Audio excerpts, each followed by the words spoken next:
بسم اللہ الرحمن الرحیم۔ السلام علیکم۔ اللہم صلی علی محمد والے محمد واجل فرجاہم۔ حضرت امام محمد باقر علیہ السلام کا فرمان ہے، ہمارے قائم اجلا فرجشی علیہ السلام کے ظہور پر زمین کے فاصلے سمٹ جائیں گے اور خزانے ظاہر ہوں گے اور ان کی سلطنت مشرق اور مغرب میں پھیلی ہوئی ہوگی۔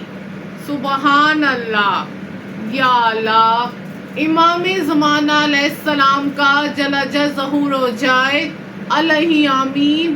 اللہم صلی علی محمد والے محمد واجل فرجاہم۔